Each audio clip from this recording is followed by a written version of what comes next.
ప్రేమ నర్మదా ధీరజ్ వాళ్ళు వల్లి దగ్గరికి వచ్చి, అక్క నీకోసం ఈ తాయెత్తు తీసుకొచ్చాం కట్టుకో అని అంటూ ఉంటే, వల్లి నాకు వద్దు వద్దు ఈ తాయెత్తులేంటి ఇవన్నీ ఎందుకు నాకు అవసరం లేదు అని మొండికేస్తూ ఉంటుంది. లేదక్క కట్టుకోవాల్సిందే నీకోసమే అక్క అని వల్లికి చెప్తున్నా కూడా అసలు వల్లి వినిపించుకోదు.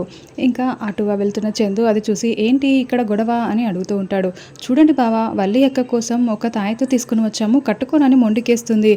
తన కడుపులో ఉన్న బిడ్డకి తనకి చాలా మంచిదని చెప్పి ఈ తాయెత్తు తీసుకొచ్చాము, ఎలాంటి గాలి ధూళి సోకకుండా ఉంటుందని. మేము ఎంత చెప్తున్నా వినట్లేదు బావా అని చెప్పడంతో, ఎందుకు వల్లి అలా చేస్తున్నావు, కట్టుకోవచ్చు కదా అని.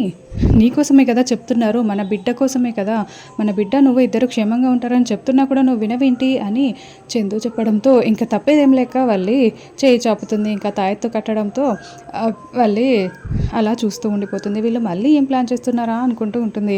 ఇంకా అలా చందు అక్కడి నుంచి వెళ్ళిపోతాడు.